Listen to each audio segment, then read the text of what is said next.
Okay, so this is part 2, topic 10.2. So one of the things you may remember from the previous video is that there's this gradient of osmolarity in the kidney from the cortex down the medulla. Osmolarity gets higher and higher as you go deeper. And it turns out that that's really important for one of the main things that the kidney can do, which is to control the osmolarity of the urine, how much water, either a lot or a little, comes out in urine. So let's talk some about osmolarity. So blood osmolarity is about 300 milliosmolar. So urine can range from 65 milliosmolar, so very dilute, right? Lots of water, basically, nearly pure water coming out, to 1200 milliosmolar, so very concentrated, 3 times more concentrated than blood.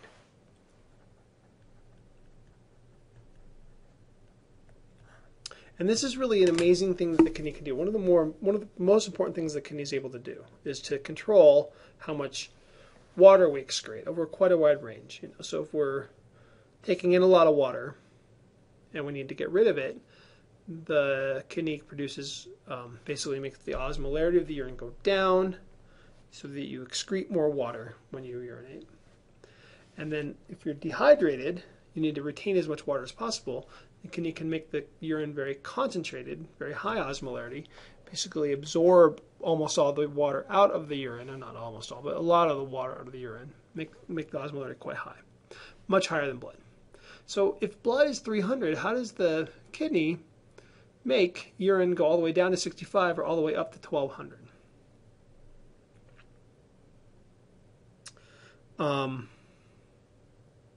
And by the way, let's think a little bit about why water is so important, right? And it's probably fairly obvious, but there are a couple of variables, and we've kind of mentioned this already, that there are a couple of variables that water can affect, right? So first of all is blood pressure. So if blood pressure is high, you want to pee out more water, so make your urine more dilute. If blood pressure is low, you want to retain more water, make it more concentrated. And blood osmolarity is another one. So if your blood osmolarity is high, so you have a lot of stuff in your blood, you want to retain as much water as possible to try to bring it down. So concentrated urine. And if your blood osmolarity is low, too dilute, you want to pee as much water off as possible. And the key to making this happen is this gradient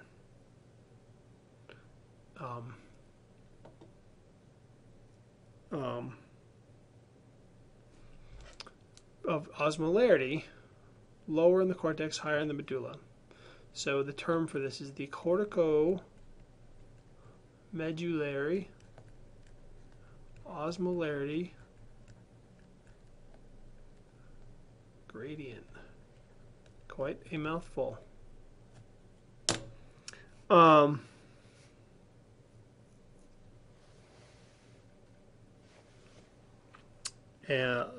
And the gradient, the generation of that gradient, happens from the loop of Henle. The loop of Henle is responsible for making the corticoosmolarity gradient. Corticomedullary osmolarity gradient is necessary for our ability to control the osmolarity of our urine, either make it highly concentrated or highly dilute. So let's kind of take a functional look at the loop of Henle. So here's, sort of let's zoom out of the nephron. So we've got filtrate here in the Bowman capsule, passes through the PCT, thin descending limb, thick ascending limb, and then DCT and collecting duct. Zooming in on the loop, you see the thin descending limb, and then goes around up here to the thick ascending limb. So, and we kind of mentioned this in the last video, but we're going to emphasize it now, the differences between the two. So here in the thin descending limb, the cells are highly permeable to water,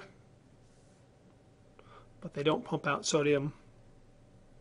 And of course, the channel that allows these cells to be so permeable is aquaporins. So these cells are full of aquaporins. The ascending limb has a bunch of pumps to pump sodium from filtrate to the interstitial fluid. So we showed that here, right? So here's the thick ascending limb. Zooming in, you see these pumps that pump sodium as well as potassium and chloride from filtrate to cytoplasm, and then sodium potassium pumps it interstitial fluid. So pumping sodium from filtrate to interstitial fluid. And then, as we're going to see, one thing that's really important is the way that the fluid flows. So the fluid goes down past these water transporters and then up along these sodium transporters. And that's going to be key to making the high osmolarity deep in the medulla. And this is this concept of the fluid flowing in opposite directions on the two sides is what's called countercurrent exchange. And it's critical to the loop being able to do its job. Okay, so understand how countercurrent exchange makes this gradient. We're going to kind of follow the process step by step. Okay, so I think the way it makes most sense to understand how this works is to come up with kind of what's called a thought experiment. Like we imagine, we kind of think about this in a slightly artificial way, but then, we can think through step by step to make it make sense. So let's suppose that we start with a loop of Henle full of fluid that's just like the stuff coming out of the PCT. So osmolarity of 300. All the way through. And the interstitial fluid is also 300 all the way through. Okay, so we're going to call this step 1. Step 1 is a loop full of just regular old fluid surrounded by regular old fluid. But then what happens? Okay, so the first thing that happens, so remember that there are pumps along the thick ascending limb. And those pumps pull sodium from filtrate into the interstitial fluid. So those pumps are going to move sodium from filtrate to interstitial fluid. And when they do that, they make basically there are sort of two results. So first of all, they make this fluid higher osmolarity. They're pumping sodium into it, higher osmolarity. And they make the interstitial fluid higher osmolarity. And then they make the tubular fluid lower. They're pulling sodium from here to here. So this goes up, this goes down. Okay. So we've got fluid that's 400 here, 200 over here. Then we've got fluid over here that's 300. So where is there more water? In the tubule or in the interstitial fluid? And the answer is there's more water here, right? Lower osmolarity, more water. And what's the water permeability like here? Well, it's high. Water can flow very easily. So in step 3, what we get is water flowing out the descending limb into the interstitial fluid until the osmolarity here matches this osmolarity. Now you may be thinking to yourself, wait a minute, why? So, pulling sodium here made this osmolarity go up. How come water going here doesn't make that osmolarity go down? And the answer is only a really tiny amount of water flows out the thin descending limb because the descending limb is very thin. There's very little volume in it. So just a tiny bit of water has to flow out to make the osmolarity go up. So the amount of water that actually flows is tiny, insignificant, does not enough to cause the osmolarity of the interstitial fluid to change, but it does make the osmolarity here go up. Okay, so the osmolarity here goes up until it matches the interstitial fluid. Okay, so we've now had this fluid that started off at 300, now go off to 200, make the interstitial fluid 400, and then this fluid over here has made it become 400 to match. So we've got 400 on the descending side, 200 on the ascending side. Well, guess what? Fluid is flowing through the loop, so the next step is push the fluid around. Now some of this stuff that was 400 over here gets pushed around to the bottom of the ascending loop.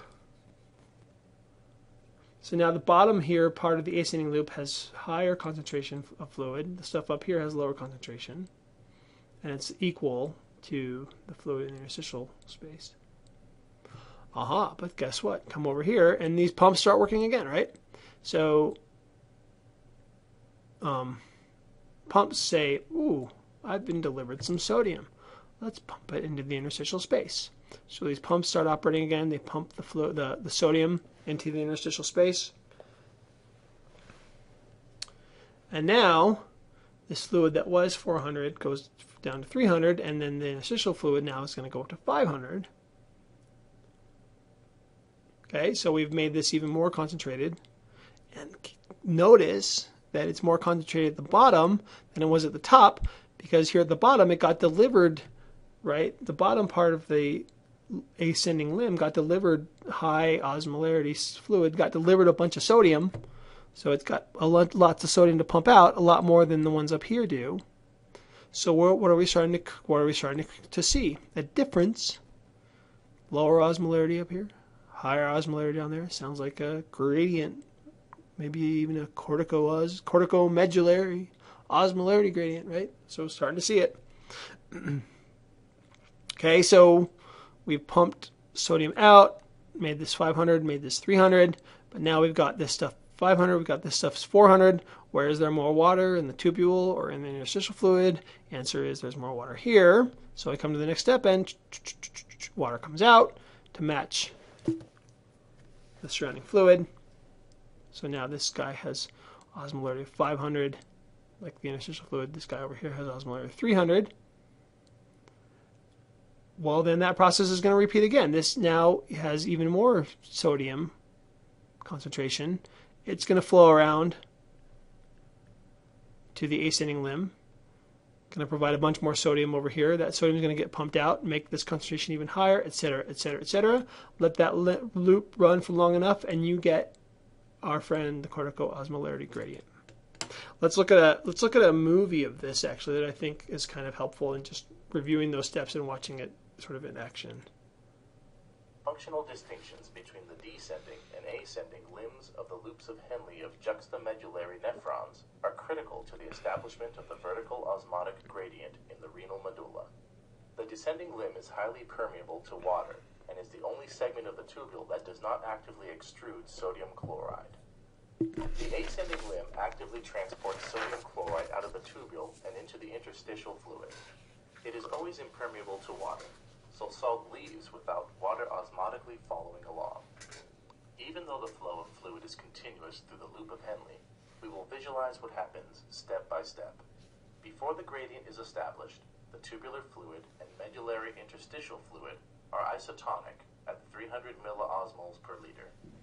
The active salt pump in the ascending limb transports sodium chloride out of the lumen until the surrounding interstitial fluid is 200 milliosmoles per liter more concentrated than the tubular fluid in this limb. Water moves passively out of the descending limb until the osmolarities of the fluid in the descending limb and the interstitial fluid become equal. We now advance the entire column of fluid in the loop of Henle.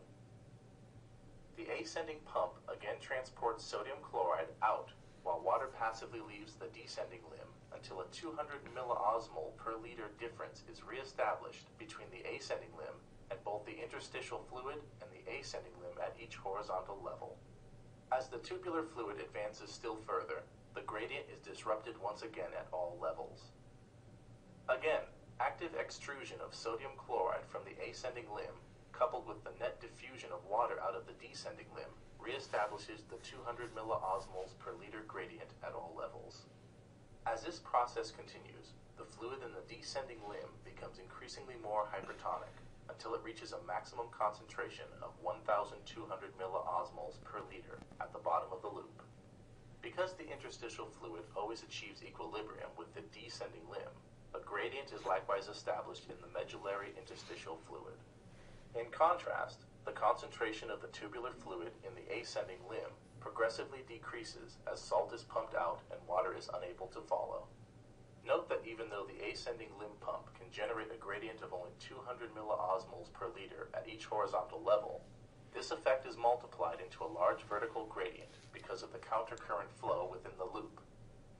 This concentrating mechanism is known as countercurrent multiplication.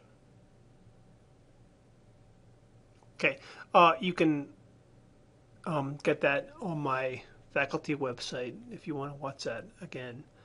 Go to the biology department homepage and click on, I think it's about, hold on, maybe I'll have to watch this. I'll show you how to do it. Department of Biology, about, and then faculty directory. You can see my personal website, and ta-da.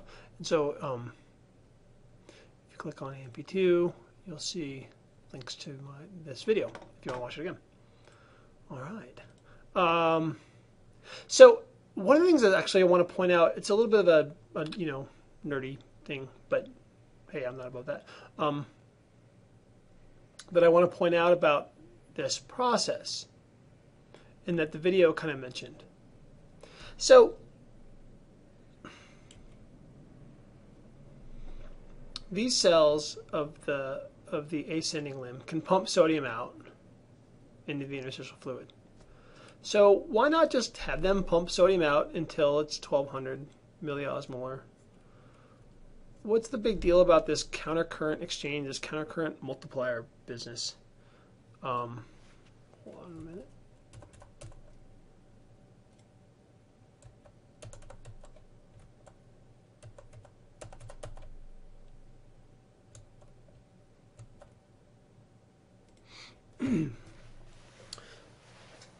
So why can't these transporters just transport sodium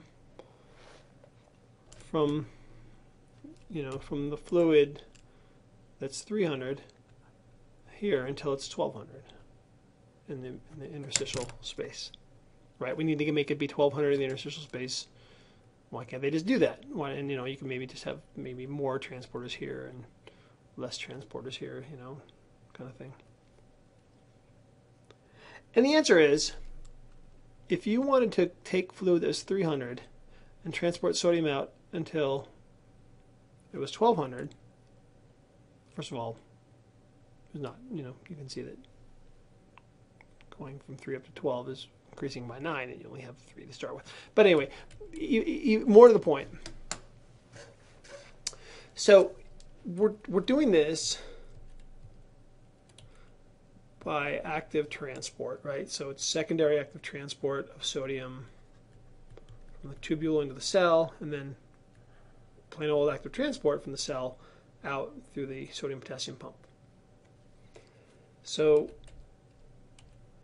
these guys are active transporters. They're using energy to pull sodium from one place to another. And it turns out that active transporters, so we know that the thing that's cool about active transporters, you can go against the concentration gradient. You can pump sodium from, say, if it's 400 here and 600 here, the sodium would want to go this way, but instead we don't let it go that way. We force it to go that way by active transport. It's going against its concentration gradient. So that takes work, right? And it turns out that the bigger the concentration gradient you're going against, the more work it takes. And pumps have a limit to how big a gradient they can go against. So if you've got a a membrane with stuff on one side, stuff on the other, equal concentration, and put a pump in place, an active transporter, it can transport and create more over here than over here, but it can't do it infinitely. It can only create up to a certain limit of a gradient, and then it just doesn't have enough energy to create any greater gradient. And it turns out that the biggest gradient that these guys can create is 200 milliosmolar. That's the most gradient that they can make. So we're saying we need to go from 300 to 1200, which is a 900 milliosmolar gradient. These transporters can only create a 200 milliosmolar gradient. So you can't just use the transporters to create the gradient by itself. The way you do it is you build that gradient up gradually by making a small gradient, 200, and then delivering more sodium, and then making making that gradient, so starting from 300 now to 500, and then you build up the sodium over here. Now you're going to have concentrations of 500 come in, and now you can go from 500 to 700, and then that fluid will be 700. 700 will come across, 700 to 900. So by sort of step by step, you're delivering more and more sodium to the lower part of this loop, allowing it to create bigger and bigger concentrations in the interstitial space, even though the biggest gradient that it can ever make is 200. 200 is the biggest gradient you'll ever see created by these transporters. And yet, by delivering more and more sodium around this loop, you can make the actual concentration higher and higher and higher.